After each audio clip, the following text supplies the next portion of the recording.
szabadság éljen a haza. Esik eső Karikára, Kossuth Lajos kalapjára, valahány csepp esik rája, annyi áldás szálljon rája, éljen a magyar szabadság, éljen a haza. Tisztelt Hölgyeim és Uraim, tisztelt egyházi vezetők, tisztelt községvezetők és kedves, egybegyűlt ünneplőközösség! Örömmel köszöntöm Önöket Felső-Boldogfalva község március 15-i ünnepségén. Ma együtt emlékezünk a magyar szabadságharc hőseire, akik bátorságukkal, elszántságukkal és áldozatvállalásukkal példát mutattak minden nemzedék számára. Külön öröm számunkra, hogy a mai napon felavatásra kerül a 2024-28-as mandátumú önkormányzati testület által állított, díszes, faragott kopjafa. Külön köszönet Bölöni Botondnak, az ötlet megálmodójának, aki kezdeményezésével elindította ezt a szép folyamatot. Valamint Elek Lajosnak, aki tehetségével és szakértelmével kifaragta ezt a maradandó alkotást, mert a kopjafa faragás nem csak a faragó mesterségbeli különleges szaktudását tükrözi, hanem a közösség iránti elkötelezettségét is. Köszönet illeti a helyi tanácsosokat és a helyi vezetőséget is, akik támogatták a kezdeményezést és munkájukkal hozzájárultak a megvalósításhoz. Az ilyen összefogás mutatja meg igazán közösségünk erejét. Községünk történetében egy mérföldkőhöz érkeztünk, ugyanis ez a kopjafa elsőként és egyedülállóként állít méltó emléket a szabadságharc hőseinek, és egyszerre jelképezi a múlt iránti tiszteletünket, valamint a jövő nemzedékei iránti elkötelezettségünket is. Megalkotása abból a meggondolásból született, hogy a szabadságharc hőseinek állítsunk méltó emléket, és ez előtt tisztelegjünk. Az ünnepi műsor során hallhatnak ökumenikus igehirdetést községünk polgármesterének, a közösségi RMDS szervezet vezetőjének, illetve az udvarhelyszéki RMDS szervezet ügyvezető elnökének beszédét, az iskola diákjainak szavalatait és zenés előadásait, a Felső-Boldogfalvi szépkorúaknak katonadalait, valamint sor kerül a kopjafa avatásra is és koszorúzásra is. Kérem Önöket, kísérjék figyelemmel az eseményeket, és együtt méltósággal tisztelegjünk a hősök emléke előtt. Most pedig felkérem Moldován Rádu református lelkipásztort és Márton József katolikus főesperest, mondják el áldásos gondolataikat. Az Atya, a Fiú és a Szentlélek nevében békesség nektek! Krisztusban szeretett testvéreim, kedves ünneplő nemzettársaim! Március 15-én talán többen vannak azok, akik átérzik, hogy magyarnak lenni jó. És hogy ez nem nacionalizmus, hanem Isten teremtési rendjének a megbecsülése, a hazát, a nemzetet adó, a történelemben megtartó Isten iránti hála. Egy hónappal ezelőtt beszélgettem egy emberrel arról, hogy az-e a jó keresztény, aki jó magyar, vagy az-e, aki jó magyar, aki jó keresztény is. Mi az elsődleges? Magyarságunk, vagy kereszténységünk? Arra jutottunk, hogy aki jó keresztény, az jó magyar is. De ez fordítva nem mindig igaz így. Hogy miért? Éppen a ma ünnepelt magyar szabadságharc tevékeny résztvevői az ő életük bizonyítják ezt. Lehetek jó magyar, ha nem repeszti széjjel önző, önmagamnak élő burkát az a keresztény szeretet, amely felismeri a közösségi értéket, és ezért mindent képes odaadni, még a legdrágábbat is, az életét.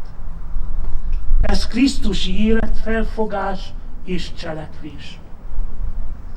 Ezzel a gondolattal mondjunk el ő érettük, akik nem csak beszéltek, nem csak mondták és állították, hanem cselekedtek, áldozatot is tudtak hozni magyarságukért, nemzettársaikért, a legszentebb imádságot, amire maga Jézus tanított minket. Mi atyánk, aki a mennyekben vagy, szenteltessék meg a te neved. Jöjjön el a te országod, legyen meg a te akaratod, amint a mennyben, úgy a földön is. Mindennapi kenyerünket add meg nekünk ma, és bocsáss meg vétkeink, miképpen mi is megbocsájtunk az ellenünk vétkezőknek. És ne vigy minket kísértésbe, de szabadíts meg a gonosztól, mert tied az ország, a hatalom és a dicsőség. Békesség Istentől, mert szeretettel köszöntöm mindannyiukat március 15-én, népünk, nemzetünk ünnepén. Isten ígéjét olvasom ezen alkalommal Máté evangéliumából, annak a 21. fejezetéből, 21-től egészen a 31-ig terjedő igeversekből. Jézus pedig így felelt: bizony mondom nektek, ha van hitetek, és nem kételkedtek, nem csak olyat tesztek, ami a fügefával történt, hanem ha azt mondjátok ennek a hegynek, kelj fel és vesd magad a tengerbe, az is meg lesz. Mindazt megkapjátok, amit imádságban, hittel kértek. Amikor bement a templomba és tanított, hozzámentek a főpapok és a nép vénei, és azt kérdezték: micsoda hatalommal cselekszed ezeket? Ki adta neked ezt a hatalmat? Jézus pedig így válaszolt: én is kérdezek egy dolgot tőletek, amire ha megfeleltek, akkor én is megmondom nektek, micsoda hatalommal cselekszem ezeket. János keresztsége honnan volt? A mennyből-e, vagy emberektől? Azok pedig így tanakodtak magukban: ha azt mondjuk, hogy a mennyből, azt mondja vagy nekünk, akkor miért nem hittetek neki? Ha pedig azt mondjuk, hogy az emberektől, félünk a sokaságtól, mert János mindnyájan prófétának tartják. És azt felelték Jézusnak: nem tudjuk. Erre ő így válaszolt: én sem mondom meg nektek, milyen hatalommal cselekszem ezeket. De mi a véleményetek erről? Egy embernek 2 fia volt. Oda ment az elsőhöz, és azt mondta neki: eredj fiam, dolgozz ma a szőlőmben. Az pedig így felelt: nem megyek.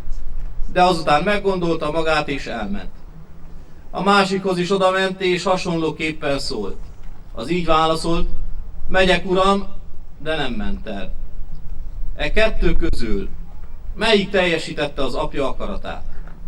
Így feleltek: az első. Jézus erre azt mondta: bizony mondom nektek, a vámszedők és a paráznanők megelőznek titeket az Isten országában. E 2 közül melyik teljesítette az apja akaratát? Így feleltek: az első. Jézus erre azt mondta: bizony mondom nektek, a vámszedők és a paráznanők megelőznek titeket az Isten országában. Keresztény testvéreim, 1848. március 15, egy olyan időpont, amikor magyarok, fiatalok, és nem csak, mint azok, akik éreztek egy indítatást szívükben, lelkükben, elindulnak és cselekvő képesen megtesznek egy lépést, majd 2, majd 3, majd annyit, amennyit kell, mindaddig, amíg tehetik a lépést, mindaddig, amíg tehetnek annak érdekében, minek is az érdekében? Mondanánk így egyszerűen, hogy szabadságunk érdekében. De igazából ebben az van benne, hogy benne van mindig is, bízom benne, hogy benne van mindig a magyar ember szívében, lelkében a jobbító szándék. Az, hogy jobbá, az, hogy szebbé, az, hogy élhetőbbé, az, hogy emberségesebbé, az, hogy Isten akaratának megfelelőbbé tegyük. Körülöttünk a világot, ahol élünk, ahol jelen vagyunk, ahol mi megélhetjük és átélhetjük azt, hogy mit jelent, ahogyan azt hallottuk Főespes szavaiból is, kereszténynek, és hadd mondjuk el március 15-én magyar kereszténynek lenni. És hát keresztény testvéreim, Jézus Krisztus a mai igében rámutat arra az alapra, ami alapján működhet. Ez a szándékunk, ez a mindenkori szándékunk, mert nem csak 48-ban, majd nem csak ezt követően, hanem ma is. Mi, akik itt vagyunk mindnyájan, annak érdekében szeretnénk és akarunk cselekedni, hogy jobb, hogy szebb, hogy élhetőbb legyen. Nem csak magunk számára, hanem környezetünk számára, hanem gyerekeink számára, hanem unokáink számára, és mindenki számára, akivel kapcsolatban vagyunk, és akivel közösségben vagyunk. Azok, akik vették ma a fáradtságot, és eljöttek templomba, és hallgatták a mai igéhirdetést nemzeti ünnepünkön a templomban, azok hallhatták, hogy ennek az alapja az az imádság. Az az imádság, amit Jézus Krisztus tanított, és amit Jézus Krisztus elmondott a tanítványoknak, hogy így imádkozzatok, és ami így hangzik, hogy mi atyánk. Ezzel kezdődik. Ahol a megszólításban már nem egy olyan felszólítás van, ahol különbözőségre, ahol határépítésekre hív fel, hanem egységre szólít fel bennünket az Isten. És azt mondja, hogy így szólítjuk meg azt az Istent, akivel meg tudjuk valósítani a jobb, a szebb, az élhetőbb körülményeket. Hogy mi, atyánk. Nem az én atyám, nem a te atyád, hanem mi atyánk. Ez azt is jelenti, hogy mi testvérek vagyunk. Azt is jelenti, hogy mi testvérként vagyunk jelen az Isten színe előtt. Testvérként kell nekünk megélni, átélni és megtenni azt, amit meg lehet és meg kell tennünk. Szabadságunk érdekében, ma pedig így fogalmaznánk, hogy az életet jobbító, szebbítő, élhetőbbé tevő dolgaink érdekében. És Jézus így tanítja az ő tanítványait, és így mondja el a körülötte lévő sokaságnak, hogy ha hitetek van, és imádságban Istenhez fordultok, és tudjátok az imádságnak az alapjait, és tudjátok, hogy hogyan és miként kell imádkozni, úgy, hogy ezt a mi atyánkban elénk adja, úgy mindazt megkapjátok, amit imádságban hittel kértek. És nem, hogy egy fügefa, nem, hogy egy darab fa, hanem még a hegyek is elmozdulnak a helyükről. És figyeljük meg, vegyük észre a 48-as szabadságharc következményeit. De nem az ember szemszögéből, nem az ember értékeléséből, hanem merjünk felülemelkedni, és merjük azt megfogalmazni, amit az Isten szemszögéből lehet megfogalmazni, mert imádságban is így imádkozunk hozzá. Mi atyánk, aki a mennyekben vagy. A mennyei szemszögből. És a mennyei szemszögből a 48-as szabadságharcnak megvan a következménye, az eredménye, a jobbító, a szebbítő, az jobban élhetővé tevő szándéknak az eredménye és a következménye. Ma is megvan, mert itt vagyunk. Ma is megvan, mert rátekintünk ezekre a gyönyörű szép gyermekekre, és tudjuk, hogy mindaz, amit átvesznek, mindazt, amit tovább visznek, mindazt, amit megélnek, az azért van, hogy mi közösségben együtt tudjuk szebbé, jobbá, élhetőbbé tenni a környezetünket. Jézus azt mondja, imádságban, ha kéritek, hittel kéritek, mindezt megkapjátok.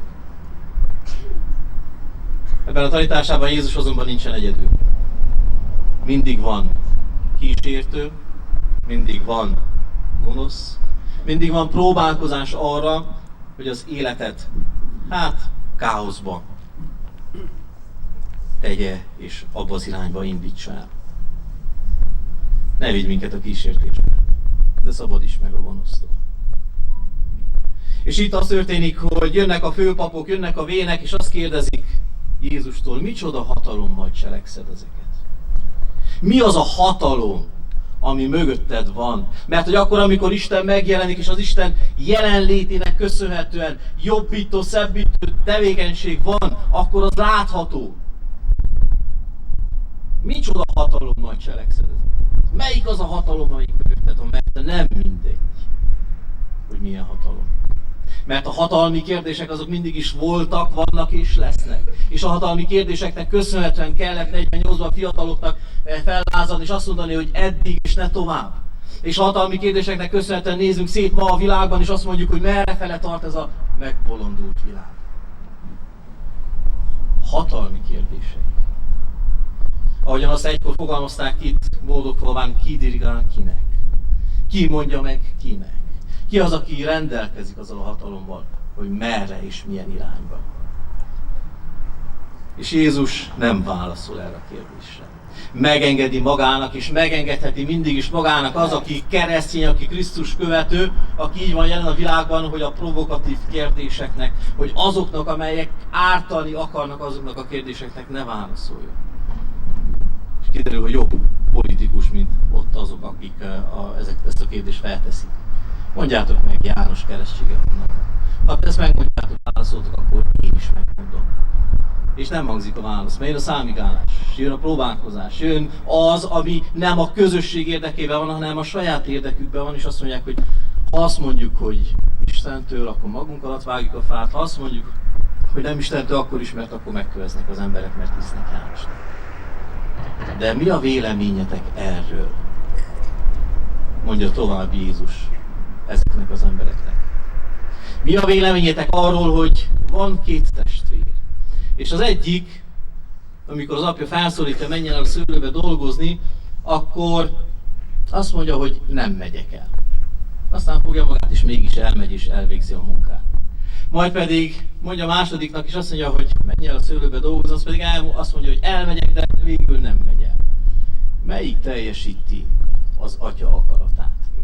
Ki az, aki tesz annak érdekében, hogy valóban megvalósuljon az a jobbító szándék? Hát az első. Hát egyértelmű.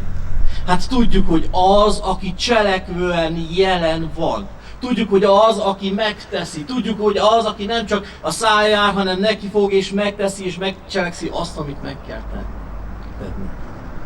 Keresztény testvéreim, mit kíván a magyar nemzet?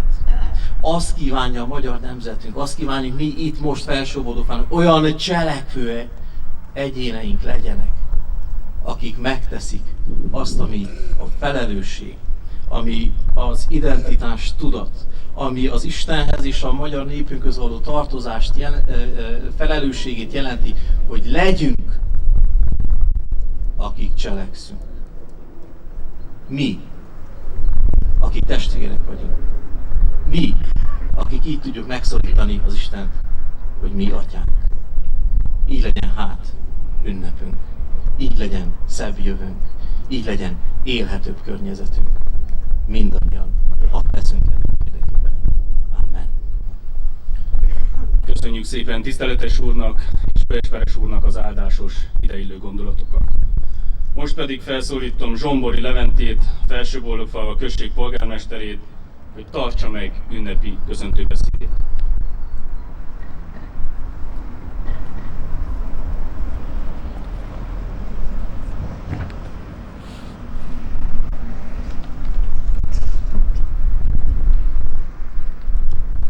Nagy tisztelettel köszöntöm a meghívottakat, az egybegyűlt résztvevőket, a tiszta szívű magyar embereket. Magyar szabadság, világszabadság. Az egész emberiségre, az egész világra kiterjedő szabadság. Világszabadság eszméje, világszabadságért küzdött és áldozta életét. 1848. március 15-én az európai városok sorában Pest-Budán is kitört és győzött a forradalom. A nemzeti és az egyetemes emberi szabadság, a polgári átalakulás jelszavaival.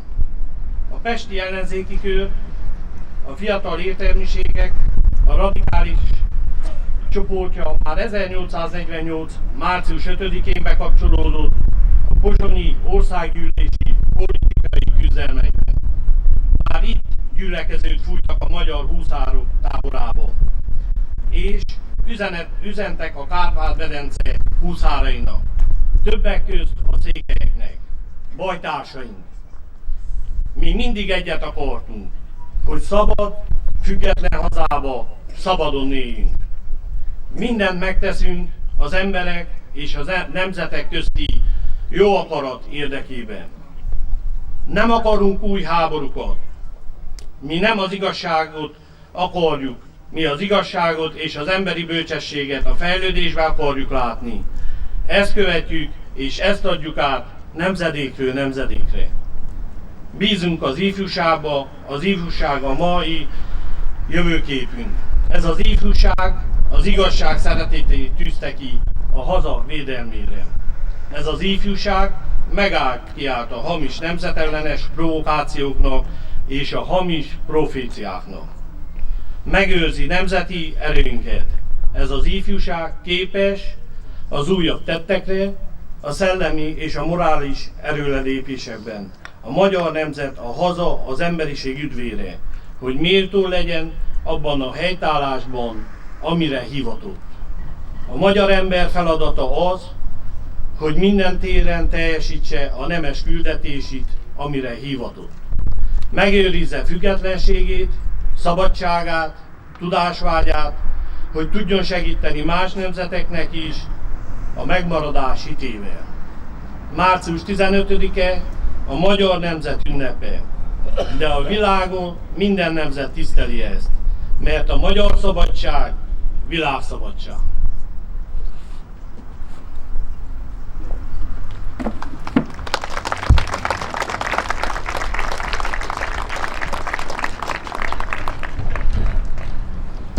Szavalatot hallhatunk Mátyás Csongortól, a Fülöp-Áron Általános Iskola 7. osztályos tanulójától.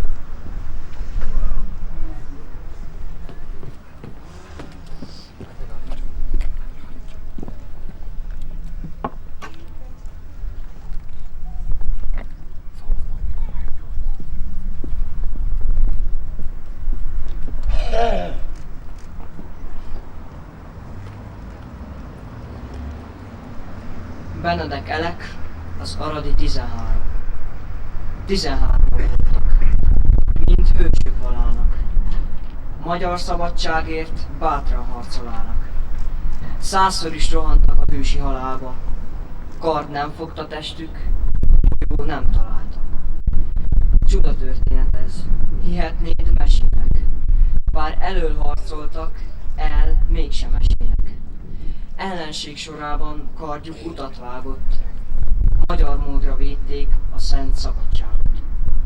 Haj, de világosnál a magyar égbe borult, még a muszkának is szíve összeszorult.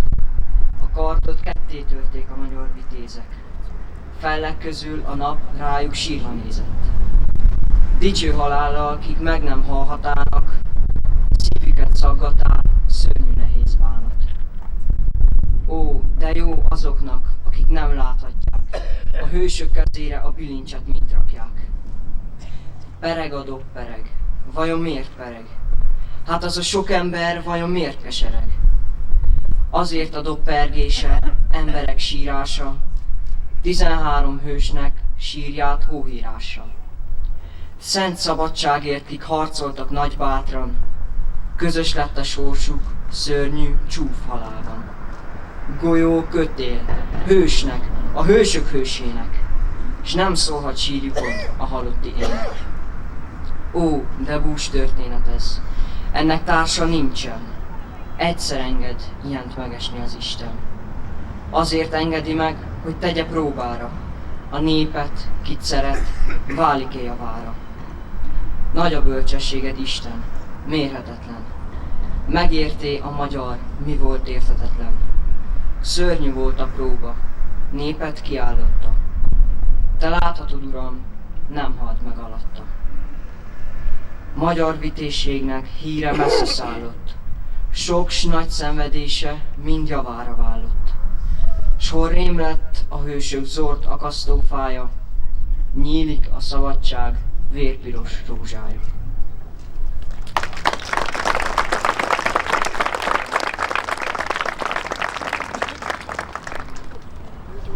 Tisztelettel felkérem a Felsőboldogfalvi RMDS szervezet elnökét, Bíró Zsoltot, hogy ossza meg velünk ünnepi gondolatait.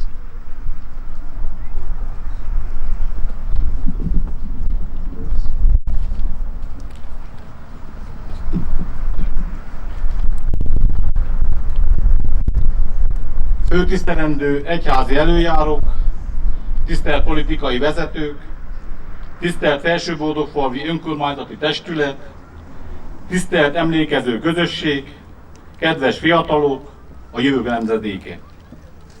Minden nemzet életében vannak olyan napok, amelyek örökre belévésődnek a történelembe és az emberek szívébe. Számunkra, magyarok számára március 15-e nem pusztán egy dátum a naptárban, hanem a szabadság, a bátorság és a nemzeti összetartozás jelképe. Kossuth Lajos szavai ma is ugyanúgy érvényesek, mint 1848-ban. A szabadság ott kezdődik, ahol megszűnik a félelem. Ahogyan a márciusi ifjak sem féltek kimondani az igazságot, úgy nekünk székelyeknek sem szabad félnünk ma. Itt e kopjafa előtt, mert nekünk itt feladatunk van. A székelység feladata ma is ugyanaz. Őrizni és ápolni a márciusi ifjak örökségét, kiállni jogainkért, megőrizni kultúráját, anyanyelvét, a közösségi összetartozását. Az igazi szabadság nem csupán a fegyverek zajában születik meg, hanem a mindennapok csendes kitartásában. Abban, hogy minden nap dolgozunk önmagunkért, az identitásunkért, a magyarságunkért. A szabadságért folytatott küzdelem ma is tart. Nem karddal és puskával, hanem hittel, egységgel és a hagyományok tiszteletével. Ezért hajtunk ma fejet őseink előtt, immár 178 éve, itt Felsőboldogfalván és szerte a Kárpát-medencében. Azok előtt, akik 1848-49-ben a magyar szabadság és függetlenség ügyeiért álltak helyt. Emlékezzünk a pesti utcák ifjaira, akik fellobbantották a forradalom lángját, és azokra a honvédekre is, akik fegyvert fogtak annak megvédésére. A márciusi ifjak tisztán hitték, hogy lehet igazságosabb, szabadabb Magyarország. Szerelmemért föláldozom az életem, szabadságért föláldozom szerelmem. Petőfi, Kossuth, Jókai, Vasvári és társaik nem csak szavaikkal, hanem tetteikkel is bizonyították, hogy a hazaszeretet a legszentebb erény. Ők mondták ki elsőnek hangosan. Elég volt az elnyomásból, elég volt a jogtalanságból, elég volt abból, hogy a magyar nemzet sorsa mások kezében legyen. Ez a hit és elszántság vezette honvédeinket a harcmezőkön is. Megküzdöttek nem csak a külső ellenséggel, hanem az árulással és a kegyetlenséggel is. Tisztelt honfitársaim! Ma nem csak a forradalom dicsőségére emlékezünk, hanem arra a gyászra és fájdalomra is, amely az erdélyi magyarság szívében égett. Álljon-e kopjafa emlékezetül az aradi vértanúkért, és mindazon ártatlan magyarokért is, akik 1849-ben Erdélyben estek áldozatul a megtorlásnak. Asszonyok, gyerekek, idősek, akiknek egyetlen bűnük az volt, hogy magyarok voltak. Emlékük nem bosszúval, hanem igazsággal és méltósággal őrizzük. Egy nemzet addig él, amíg emlékezünk hőseire. Mi pedig emlékezünk. A magyarok istenére esküszünk, amíg egyetlen magyar éle földön, a múlt igazságát nem hagyjuk feledésbe merülni. A múlt azonban nem csak emlékezésre kötelez, erőt is ad a jövőhöz. A szabadsághal szelleme arra tanít bennünket, hogy csak összefogva lehetünk erősek. Ezért ma itt, ezen a megszentelt földön fejet hajtunk, e kopjafa előtt, és fogadalmat teszünk. Nem engedjük feledésbe merülni a magyar szabadság ügyét, és tovább visszük elődeink örökségét. Nem engedjük feledésbe merülni a magyar szabadság ügyét, és tovább visszük elődeink örökségét. Legyen-e kopjafa nem csak emlékeztető, hanem útmutató is számunkra. Azt üzenje, a múlt tisztelete, a jövő kulcsa. Ahogyan az 1848-49-es forradalom jelképei a Kossuth címét, a kard és a koszorú, a függetlenséget és az alázatot jelképezik, úgy váljék kopjafa nemzeti hovatartozásunk időt álló szimbólumává. Állította Felső-Boldogfalva község 2024-28-as mandátum önkormányzati testülete, Faragta Elek Lajos tanácsos kollégánk, akinek kezemunkája méltó emléket állított mindazoknak, akik a magyar szabadságért szenvedtek, küzdöttek és életüket adták.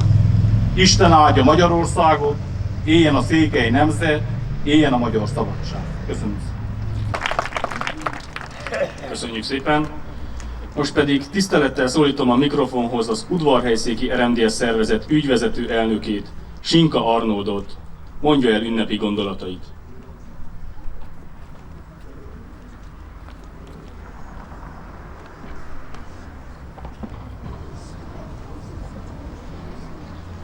Kedves barátaim, igen tisztelt nemzettársaim! Ma, amikor Felső-Boldogfalván összegyűltünk, nem csak a tavasz első napsugarait ünnepeljük, hanem a szabadság lángját is, amely a márciusi ifjak gyújtottak fel. 178 évvel ezelőtt megmozdult az egész nemzet, hogy kimondják, a magyar embernek joga van szabadon élni, szabadon gondolkodni, szabadon dönteni a sorsáról. Nem volt könnyű út, és nem volt könnyű idő, de hitték, hogy a bátorság, az összefogás és a hazaszeretet mindig győzedelmeskedhet. Ma, itt udvarhelyszéken, Székelyföldön mi sem vagyunk könnyű helyzetben. Minden nap meg kell küzdenünk a jogainkért, Romániában hazártanoknak neveznek, Magyarországon pedig sokan lerománoznak, még mindig sajnos. Nem kardokkal és puskákkal küzdünk, hanem munkával, kitartással és közösségi összefogással védjük és építjük mindazt, amit elődeink elkezdtek. Minden fejlesztés, minden út, minden iskola, minden templom, amit együtt ápolunk, egy apró láng, amely őrzi a szabadság szellemét. A szomszédunkban dúló háború kapcsán meséltem el a kislányomnak, nagyapám történetét, aki a II. Világháború alatt orosz fogságba esett. Egy hideg téli napon azonban sikerült megszöknie, és gyalog indult haza erdőmezőn keresztül. Gyermekkoromban tátott szájjal hallgattuk nagyapám történeteit, a háború borzalmairól, és közben csodáltuk emberi nagyságát, bátorságát és kitartását. Felnőtt fejjel, családapaként már egészen másképp élem meg, ha valahol háború tör ki. Ma már tudom, hogy a háborúban rengeteg áldozat esik, sok özvegy és árva marad hátra, akinek az életét örökre megváltoztatja a pusztítás. Minden család, minden ember, aki elveszti otthonát, biztonságát vagy szeretteit, egy újabb példája annak, mennyire drága a béke és a szabadság. Mi nem akarunk értelmetlen háborúkba sodródni, a béke pártján állunk. De azt is tudjuk, ha hazánk biztonságáról, a családjaink védelméről van szó, a magyar ember mindig kiáll érte, ahogy őseink is tették, és ahogy mi is készek vagyunk rá. Ezért a szabadság nem csak a múlté, ma is döntéseket hozunk a jövőről, a gyermekeinkről, a településeinkről és a közösségeinkről. Március 15 emlékeztet minket, soha ne felejtsük el a bátorságot, és mindig hallassuk a hangunkat, amikor a jövőről van szó. Április 12-én is nemzetünk jövőjéről döntünk, belesodródunk-e a háborúba, vagy kiállunk továbbra is a béke pártján. Ezért arra kérem minden nemzettársamat, hogy éljen szavazati jogával, hogy gyermekeink egy biztonságos, szabad és szeretetteljes világban nőhessenek fel. Kedves barátaim, nézzünk körbe! Látjuk az arcokat, az embereket, a családokat, és ebben a közösségben ott van az igazi erő. Az összefogás, a szeretet, a törődés a másikkal, ez mind a szabadság, amelyet nem lehet elvenni tőlünk. Itt Felső Boldogfalván a vezetőség azon dolgozik, hogy március 15-e ma is átjárja a szívünket. Kopjafát állít a szabadságharcosainknak, hogy a múlt hősei soha nem erüljenek feledésbe, miközben építjük a jövőt. Ez a kopjafa nem csak emlékjel, hanem üzenet is. Voltak előttünk olyan emberek, akik hittek a szabadságban és áldozatot hoztak érte. Mert a szabadság nem ajándék, hanem feladat. Feladat mindannyiunknak. Őrizni nyelvünket, kultúránkat és továbbadni mindazt gyermekeinknek, amit elődeink ránk hagytak. Ha ezt megtesszük, a márciusi ifjak lángja nem alszik ki, hanem tovább él bennünk és a következő nemzedékben is, mert bennünk egy a nemzet. Köszönöm, hogy együtt ünnepelhetjük ma a szabadságot, a közösséget és a magyar szellemet. Éljen Felső Boldogfalva, éljen Udvarhelyszék, éljen a haza. Köszönöm, hogy meghallgattak.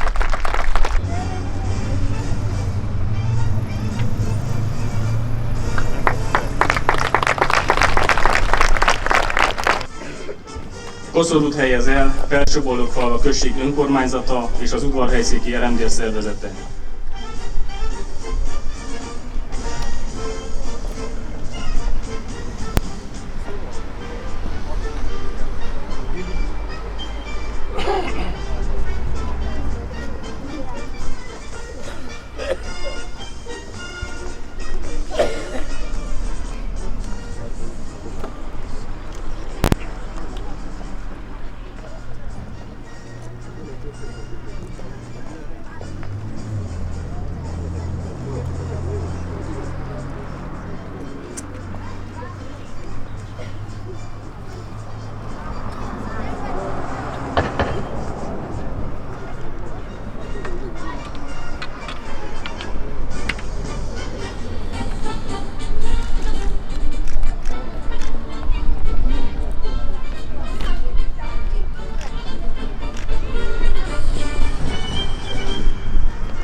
Koszorút helyez el a Felső Boldogfalvi közbirtokosság.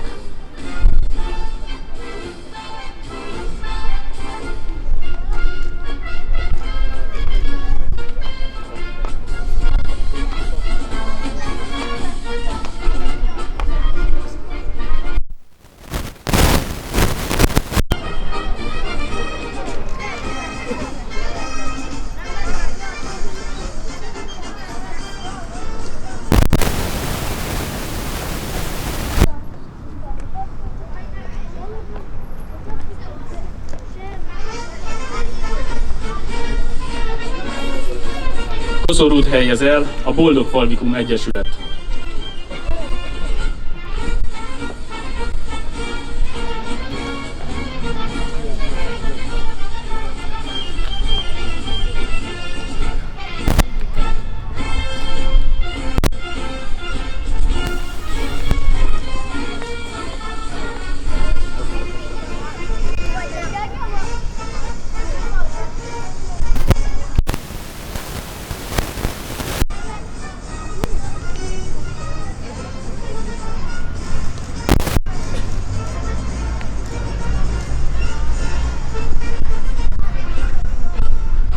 Koszorút helyez el az Iglice Közösségi Egyesület és Néptánccsoport.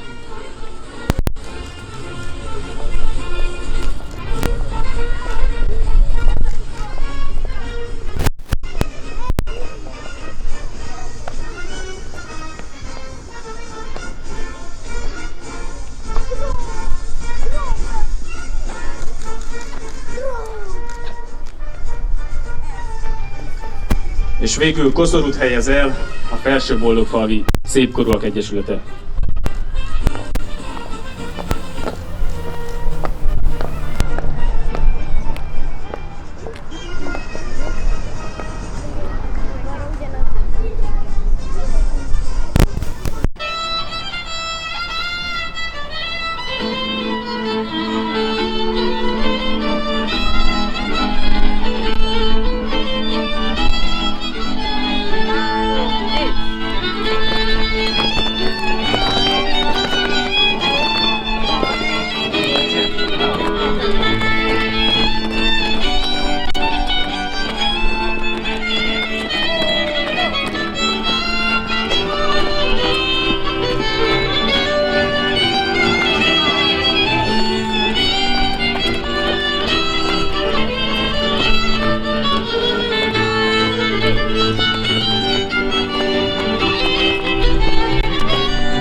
magyar nemzetet. Vigyázz ránk, nyújts kezed, oltalmazd népedet, az ősi szép magyar nemzetet. Szűz anyánk, szeplőtlen Mária, hozzád száll sok magyar sóhajja. Kérdétünk fiadat, megváltó urunkat, védje, őrizze országunkat. Kérdétünk fiadat, megváltó urunkat, védje, őrizze országunkat. Míg igaz magyar él a földön, ne hagyjuk, hogy a rossz tegezön. Bármi most, bármi lesz, a magyar magyar lesz, s így éled újjá majd a nemzet. Bármi most, bármi lesz, a magyar magyar lesz, ha a szép szűz anya velünk lesz.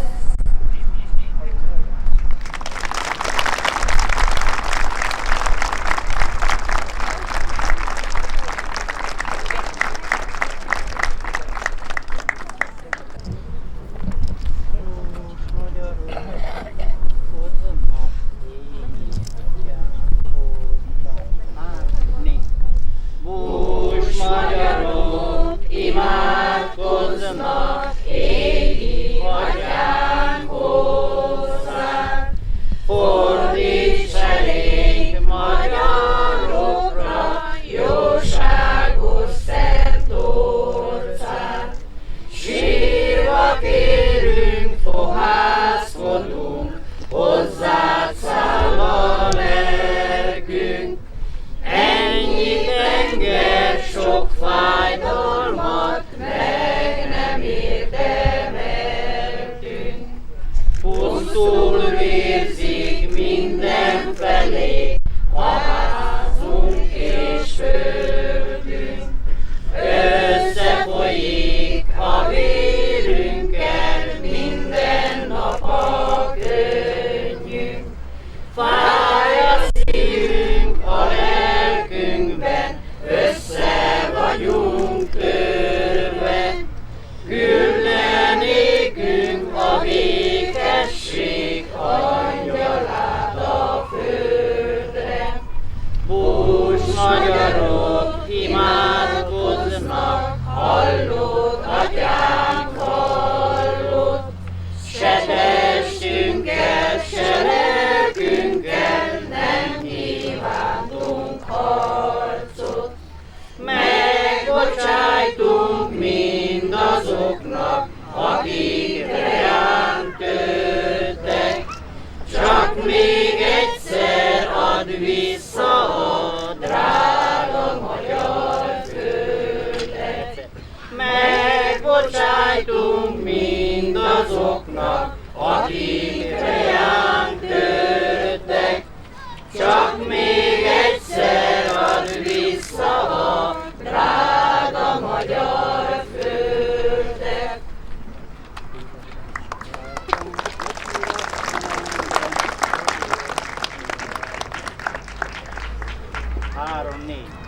Édesanyám, lelkem, ne sírasson engem, Erdély országba kell.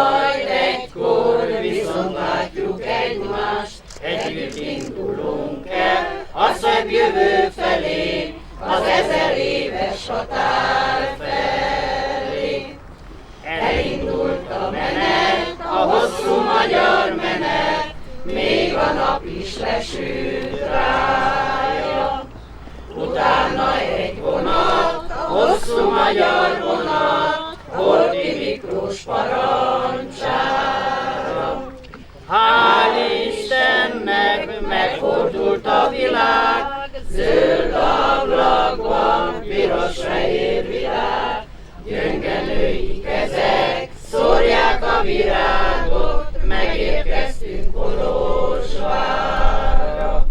Hál' Istennek megfordult a világ, zöld ablakban, piros-fehér virág, gyönge női kezek szórják a virágot, megérkeztünk Kolozsvárra.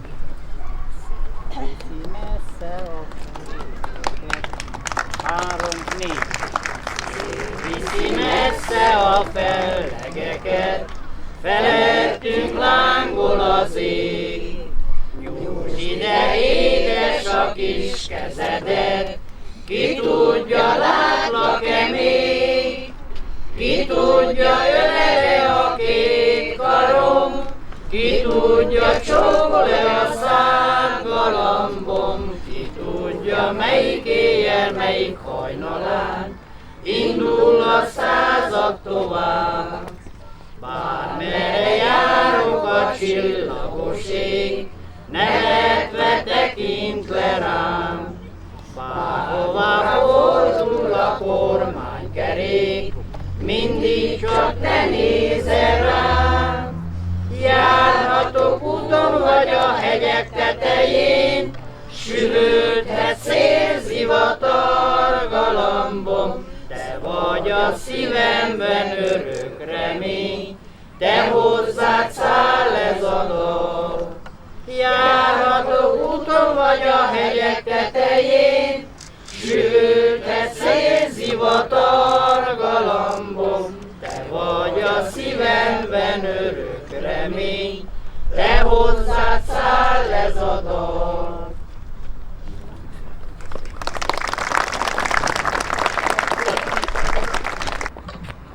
Tisztelettel köszöntök minden kedves vendéget. Vallom, hogy a műsor szívünkben már rég bennégett. Emlékezni jöttünk egy csodálatos napra, 1848-as, 49-es szabadságharca és forradalomra. A bécsi forradalom kitörési híre hamar jön a hajón a Kék Dunán, fellelkesül az ifjúság Pesten és Budán. Petőfi nem sokat agyalt, rögtön a Pilvac kávéházban megírta a Talpra Magyart. Első műsorszámként fogadják szeretettel tőlünk a nemzeti dalt.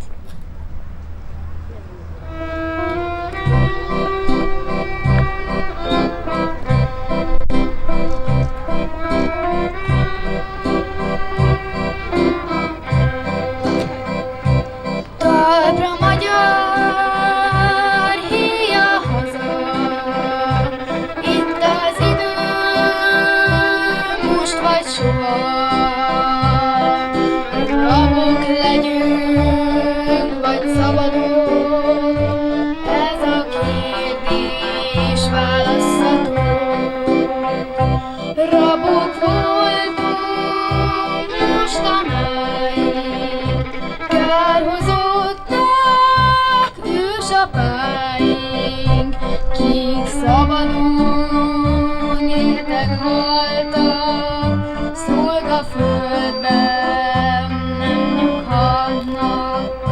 A magyarok Istenére esküszünk, esküszünk, hogy rabok tovább nem leszünk.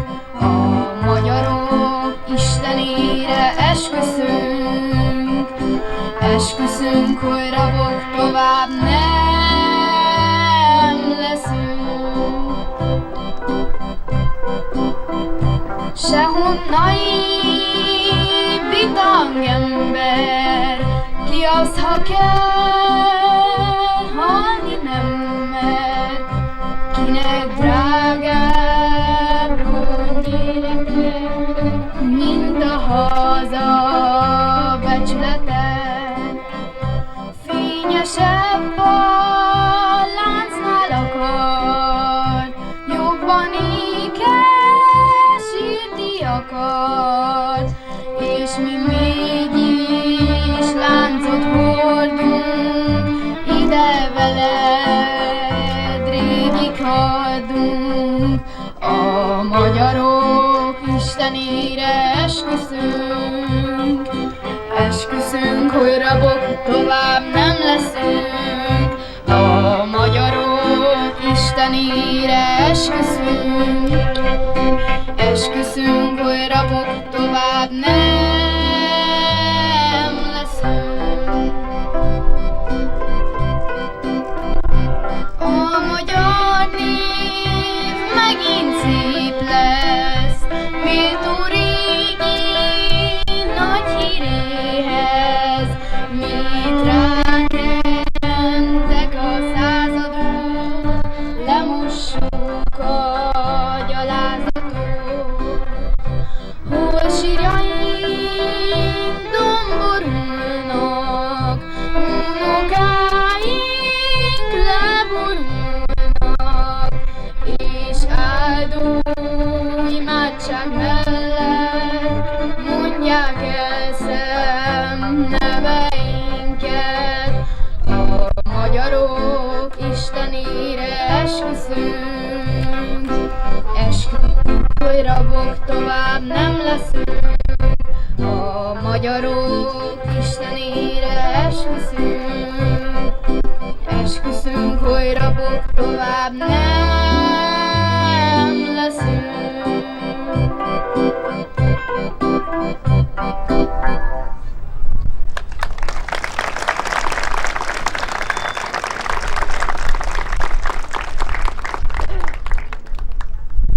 Kossuth lelkesítő levele meghozta a reményt, jöttek az ifjak, láthatta mindenki az eredményt. Erről szól a következő kóta, talán együtt is szólhat a Kossuth nóta.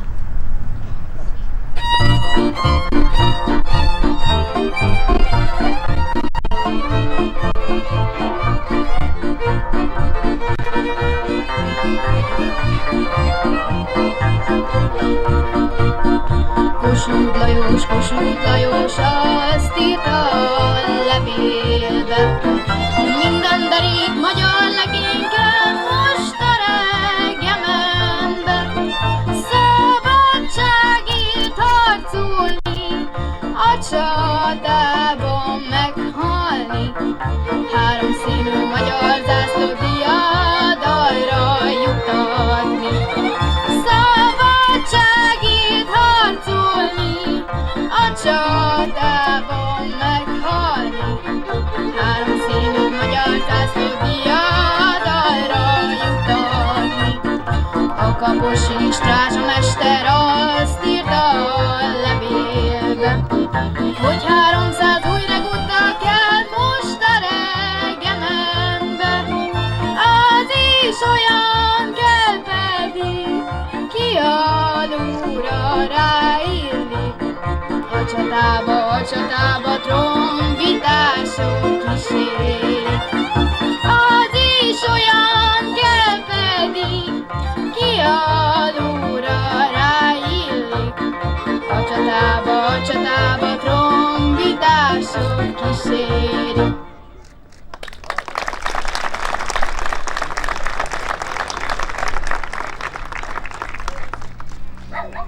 Jött Pest népe, az alföldi városok, falvak szegényei, és később a székelyhősök rézádjúi. Tudták, hogy a hangok messzire szállnak, mennek, a tábortüzek mellett Gábor Áront énekeltek.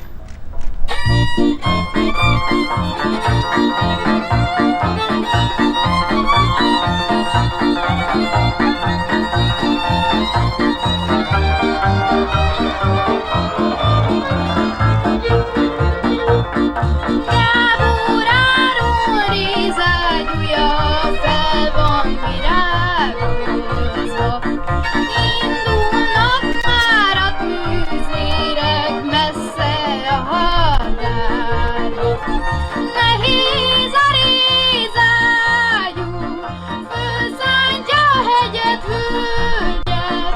Édes rózsám, a hazáért el kell válnom tőled. Nehéz a rézágyú, fölszántja a hegyet, hölgyet. Édes rózsám, a hazáért el kell válnom tőled.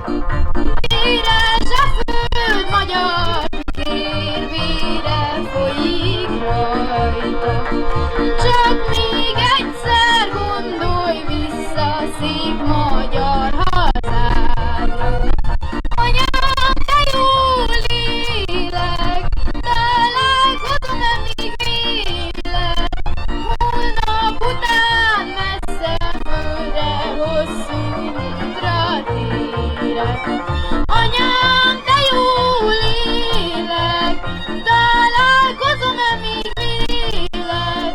Holnap után földre hosszú útra térek.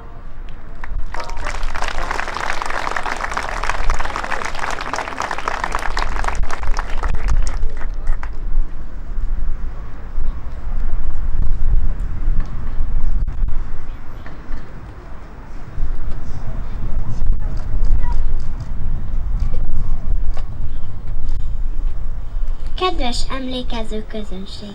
Elmúlt már 100 esztendeje annak, hogy az óhazán vérző leszakított sebek maradtak. Visszaszáll majd egyszer, s népünk az Úr akaratával fohászkodhat Istenhez a Trianon himnuszával.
Sorsunk talán majd egyszer jóra fordul.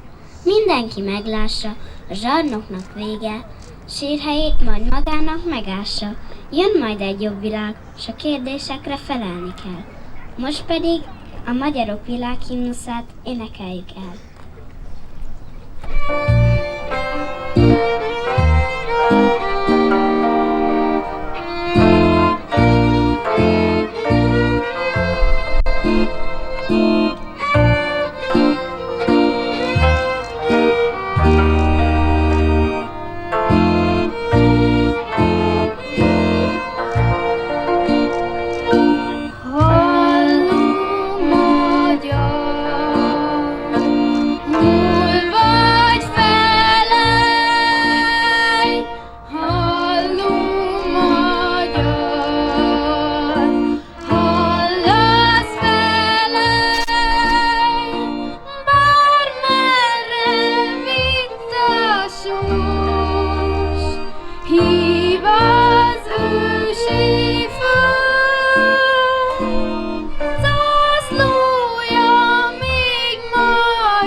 föld, szívedben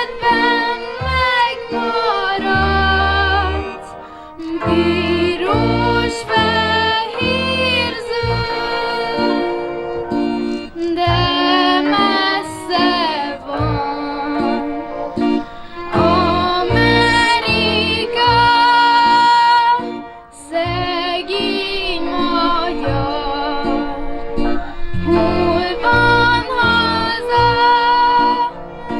bármerre vidd a sors, hív az ősi föld, véredben megmaradt,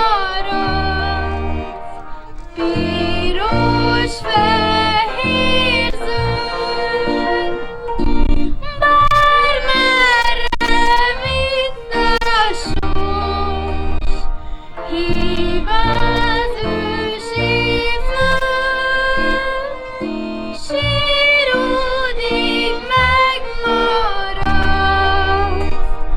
piros, fehér, zöld.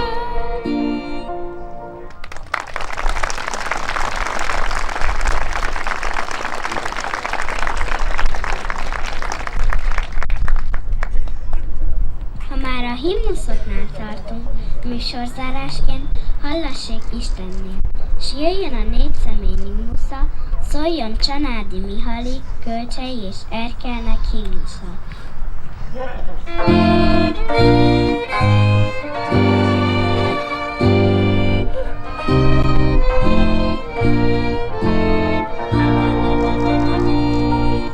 Ki tudja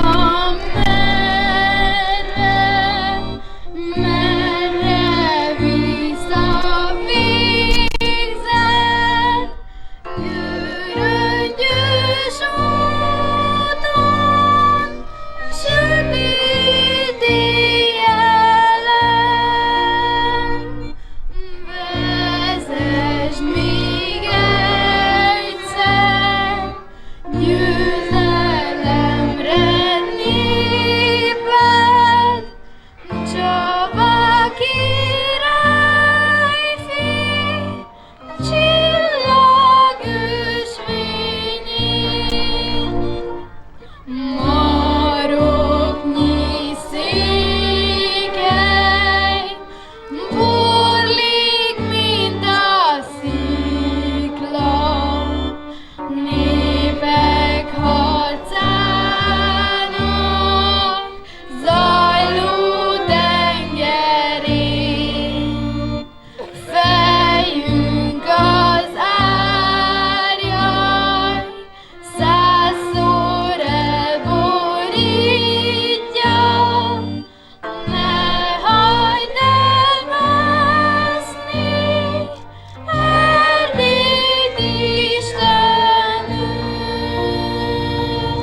Köszönjük szépen Kolozsvári Józsefnek és diákjainak a színvonalas előadást, és köszönjük szépen önöknek a jelenlétet ezen a jeles március 15-i ünnepségen. Tisztelet a hősöknek!